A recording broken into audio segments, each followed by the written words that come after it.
Yo sports lover, tanpa terasa kita akhirnya bisa menyaksikan Timnas Indonesia bertanding kembali. Setelah terakhir kali kita menyaksikan senior bertanding di bulan Oktober, artinya sudah berapa bulan? Oktober, November, Desember, Januari, Februari, Maret. Artinya ada 5 bulan yang kita lewati tanpa penampilan Timnas. Karena kita tahu bahwa harusnya kita bulan November bertanding FIFA Matchday, tapi PSSI tidak menggunakannya untuk Timnas senior, tapi U23. Nah, ini adalah penampilan pertama Timnas Indonesia setelah kita gagal ke Piala Dunia setelah terhenti di round keempat. Nah, John Hartman ditunjuk untuk menggantikan Patrick Kluivert yang gagal meloloskan Indonesia ke round 4. Dan ini merupakan pertandingan pertamanya. Ada 2 pertandingan yang dilakoni oleh Timnas, yakni di FIFA Series 2026, di mana di pertandingan pertama Indonesia berhadapan dengan St. Kitts and Nevis, sementara pertandingan kedua Indonesia melawan Bulgaria. Ini merupakan uji coba pertama Timnas Indonesia dengan pelatih baru John Hartman.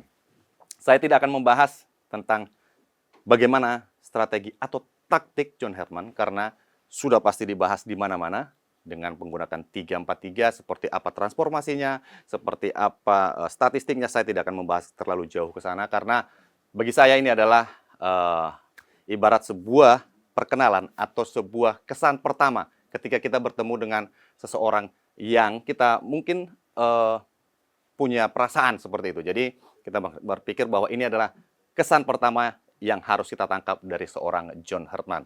Ibarat kita menjalin cinta dengan seorang gadis, berarti kita kesan pertama itu penting. Oke, sebelum kita ke sana, kita akan melihat sedikit ke belakang terkait dengan animo penonton Timnas, di mana gairah Timnas atau gairah supporter Indonesia sempat menurun setelah Indonesia gagal ke round 4, terlebih karena ada keputusan federasi untuk menggantikan pelatih Sintayong di tengah jalan. Ini membuat supporter Timnas Indonesia seperti akan terbelah, walaupun dukungan tetap satu untuk Timnas Indonesia, tapi ada friksi-friksi di mana ada yang pendukung Sintayong, ada yang berpikir bahwa pergantian dengan Patrick Kluivert ini merupakan yang terbaik, dan kita tahu ujungnya di mana, kita gagal ke round 4. Dan ini adalah awal baru, awal titik baru Timnas kita untuk kembali meniti asa atau berpikir atau berharap bisa lolos ke Piala Dunia. Karena dari PSSI juga menetapkan atau meminta John Hartman untuk membawa Indonesia lolos ke Piala Dunia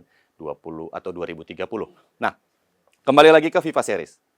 Ada 2 pertandingan yang dijalanin. Indonesia memenangkan pertandingan pertama dengan skor 4-0, di mana ada 2 gol yang diciptakan oleh Beckham Putra, lalu ada gol dari Ole Romeni, ada gol dari Mauro Gistra. Sementara di laga kedua, di mana kita sangat berharap Indonesia bisa memenangkan pertandingan melawan Bulgaria, tapi kita kalah, harus menerima kenyataan pahit, kalah dengan skor 0-1 setelah penalti dari Marin Petkov bisa menjebol gawang Emil Audero. Dan itu adalah kesalahan kecil atau kesalahan yang terjadi di kotak penalti oleh Kevin Dix.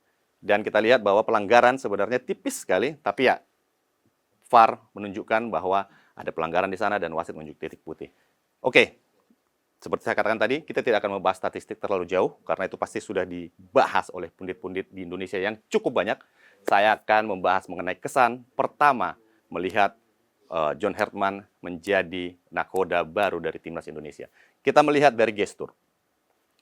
John Hartman datang dengan gestur yang atraktif di pinggir lapangan. Artinya apa?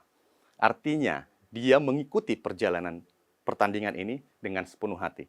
Dia memberikan instruksi dengan bahasa teriakan, bahasa tubuh, menunjuk, atau juga meneriaki pemainnya. Artinya, dia sangat menikmati permainan itu dan sangat menjiwai pertandingan yang sedang berjalan.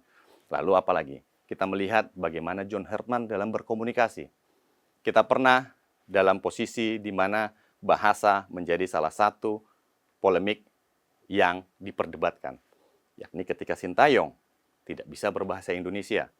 Nah, John Hartman dalam beberapa kesempatan, baik saat jumpa pers maupun bertemu dengan wartawan, dia menyelipkan beberapa kata bahasa Indonesia. Seperti kemarin, saat jumpa pers setelah lawan Bulgaria, John Hartman mengucapkan selamat tidur kepada para kepada para wartawan maksud saya, lalu juga mengucapkan selamat malam, dan ini sudah dilakoni sejak John Herman pertama kali menjalani jumpa pers. Oke, ini adalah gestur-gestur atau di luar hal-hal non teknis yang membuat kita mungkin, oke, ini pelatih yang cocok dengan kita. Namanya juga kesan pertama. Kita akan melihat kulitnya dulu nih. Oke, lalu kita apalagi yang kita lihat dari John Herman ini? Dia membawa sebuah metode baru dalam pelatihan timnas dengan mengajak para pemain nobar di lapangan, bukan nobar pertandingan tapi nobar taktik.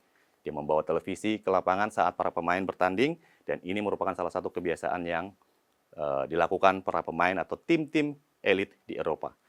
Lalu kalau kita kembali lagi ke pertandingan, kita akan melihat bagaimana John Herman itu menyajikan pertandingan yang menghibur. Kita kalah 1-0 dari Bulgaria. Tapi apa yang terjadi? Sepanjang pertandingan kita menahan napas untuk menantikan gol yang lahir dari timnas Indonesia. Di atas kertas, kita jauh di bawah Bulgaria. Secara peringkat, Bulgaria ada di peringkat 87, sementara Indonesia ada di peringkat 121. Artinya, secara peringkat mereka masih di atas, dan kalau kita runut ke belakang, mereka juga punya track record yang baik dalam sepak bola. Mereka beberapa kali tampil di Piala Dunia, sementara kita belum pernah tampil di Piala Dunia sejak zaman pertama kali kita masih Hindia Belanda ya. Dan kalau kita lihat permainan kemarin, kita menguasai jalannya pertandingan. Hampir, kalau boleh dikatakan 5-5-4-5. Tapi kita gagal mencetak gol. Ini akan menjadi PR dari John Herman. Saya akan membiarkan ini menjadi PR John Herman untuk membenahi lini depan dan kreativitas serangannya. Tapi yang saya mau garis bawahi adalah pertandingan atau permainan timnas Indonesia dalam 2 laga melawan Saint Kitts and Nevis dan juga berhadapan dengan Bulgaria. Itu secara pribadi saya cukup terhibur. Karena apa? Karena ini adalah sentuhan pertama Herman bersama timnas Indonesia. Dia hanya punya waktu sedikit, praktis 2 hari untuk latihan dengan pemain-pemain yang datang dari sebagian dari Eropa dan tidak bisa berlatih secara penuh sejak hari pertama melakukan pusatan latihan, tapi dia cukup mengenal pemainnya. Dia tahu menempatkan pemain di mana, mengganti posisi seorang pemain dengan hasil yang menurut kita, yang jarang kita lihat. Oleh Romeni tarik agak ke tengah, kita cukup terhibur melihat bagaimana Oleh Romeni memberikan umpan atau assist kepada Beckham putra maksudnya. Nah, ini membuat kita terhibur. Ini kesan pertama yang cukup menjanjikan. Lalu apakah kita berhenti sampai di situ? Tentu tidak, karena perjalanan timnas masih sangat jauh. Herman masih memiliki kontrak yang cukup lama dengan PSSI dan punya target untuk meloloskan Indonesia ke Piala Dunia 2030. Jadi, apakah hasil pertandingan kemarin menjadikan timnas kita akan langsung menjadi juara Asia atau juara? Belum tentu. Tapi perjalanan masih panjang. Yang pasti, kita punya harapan. Kita punya mimpi. Kita punya pelatih yang mungkin akan bisa membawa mimpi kita lolos ke Piala Dunia. Melihat kesan pertama kemarin. Paling tidak, kita bisa percaya dengan kehadiran John Herman. Tugas masih banyak, perjalanan masih panjang, dan mari kita berikan dukungan kepada John Herman sebagai pelatih timnas Indonesia.